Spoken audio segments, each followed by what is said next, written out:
Maayong adlaw nga Sabado, mga higala. Anian na sab ang atong bagong episode sa Maayong Balita sa Central Visayas.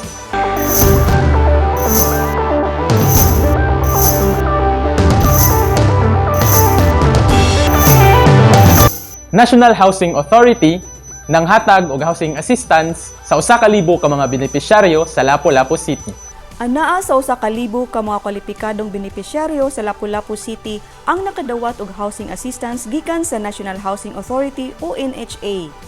Kini nga mga benepisyaryo mao kadtong mga pamilyang kansang mga panimalay hingpit nga napiktuhan sa bagyong Odette sa miaging tuig.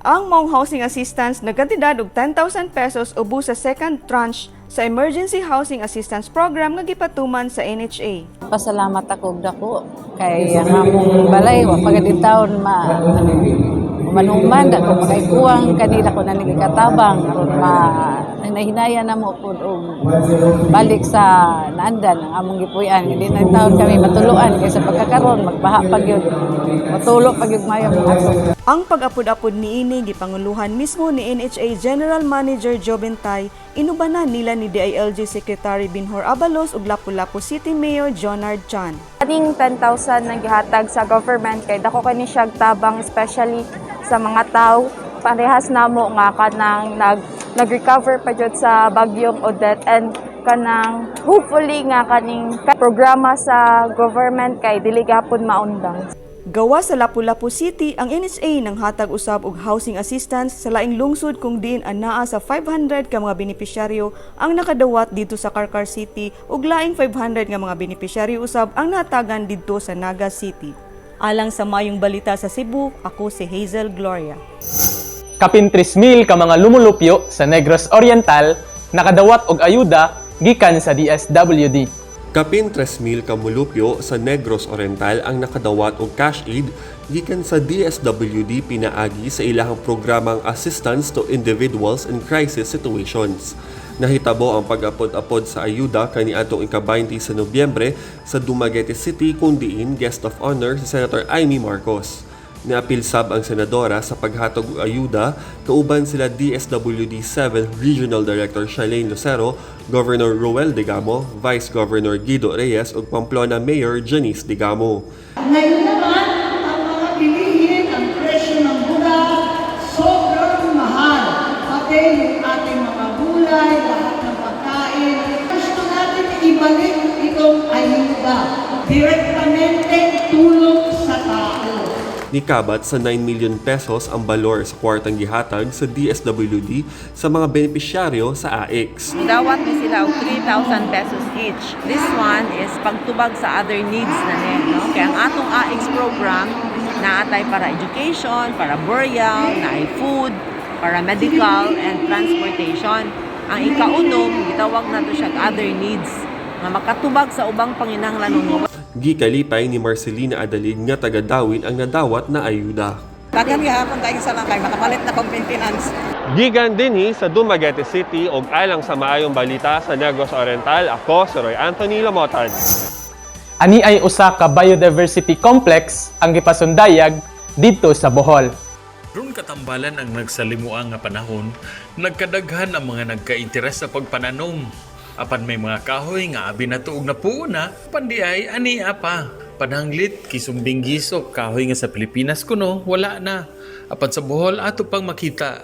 Sa Pilipinas, adunay kawaan og 5 ka dipterocarps, ang mga higante sa kalasangan, nga tinubdan sa truso nga gisintar sa atong mga karaang balay og simbahan. Ang bunga sa dipterocarps may pako, aron ini kahingkod, mapalid o sa laing lugar na usab mutubo. Diri sa lasang sa Bilar, may pasilidad nga nagplastar sa pagsiguro nga matanom kita nga laungon sa mga dipterocarps nga atong gihandom. Subay sa survey sa Soils and Water Conservation Foundation, diri sa Bohol Biodiversity Complex nga mando sa Environment Code, may mga tao kita nga sa mga lasang musulod, mga liso, ug mga laungon dito ilang pamoniton aron mahibalik ang mga karaang tanom. Sila ang unang nag-identify sa mga kahoy, labi na sa mga dipterocarp, kung asa lapit makitan. Sila jud ang survey adto. Matod ni Risto Toto Piolio, hepe sa Bohol Diversity Complex, napulo og unom kamatang sa dipterocarps ang ilang natigom. Bisan pa nga may pipila Nga abtan pag napulo ngadto sa 20 ka tuig ay pamamunga ug may liso nga makuha. Gawa sa kisumbing gisok, gisok-gisok, ani apod ta diri yakal malimbato ug mangga sinoro, bagtikan, almon ug yakal sa plongan. Panaw, narig, mangga tsupuy ug white lawaan, mangga sinoro, tanggili, apitong ug giho. Unya napud tay mayapis ug palusapis nga sa Kapitolyo karon ato na nga ma-request. Alang sa Maayong Balita Central Visayas, kini si Ray Anthony Chu, PIA Bohol. Pasundayag sa mga santos, gipahigayon sa mga kabatan-unan dito sa Larena, Siquijor. Nindot pa malandungon nga samtang ang ubang kabatan-unan nalugmok sa nagadaiyang makagubag kaugmaon nga bisto, ang uban usab maabtikon sa pagsangbit sa nagadaiyang kalihukan alang sa kayuhang pang-espiritual. We are happy that all of the church organizations were united. Setting aside the competition, we are also looking forward being united. That's the essence of synodality. In PYC, we are not just promoting youth ministry band, but we are also promoting camaraderie. Aktibong nirampa, gihulagway o gisaakto sa mga kabatan-unang Larenians ang kinabuhi sa mga santos nga ilang napiling ilarawan sa gipahigayong Fashion of the Saints. Nga pasiugda sa Parish Youth Council of Larena, Siquijor, kasangga ang lokal nga kagamahanan sa Larena. Tuyo sa maong kalihukan nga mas masayod pa ang mga sikihudnong parokyano ug unsay kinabuhi sa mga santos, lakip na ang ilang pagkamartiranong pagsalig sa Dios. Ang pasigarbo gisalmutan sa 14 ka mga simbahanong grupo ubos sa parokya ni San Vicente Ferrer sa Larena. Hawod sa mga pasigarbo ang naglarawan sa kinabuhi ni Saint Clare of Assisi, Saint Paul the Apostle ug Saint Cecilia.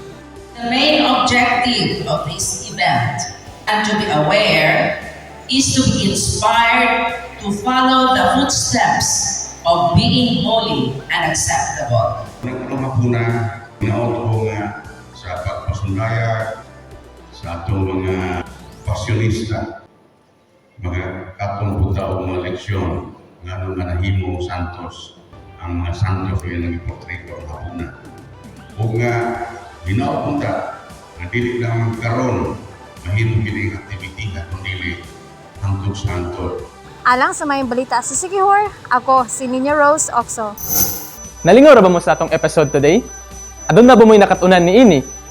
Comment below sa istorya na inyong naganahan. Kung mag-uban na pud ta, alang sa Maayong Balita sunod simana.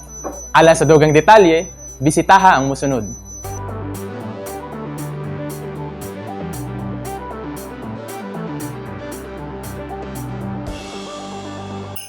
Unya, mga higala, 29 days na lang. Pasko na! Ako si Rob Cabardo. Kung mag-uban na pud ta, sunod simana.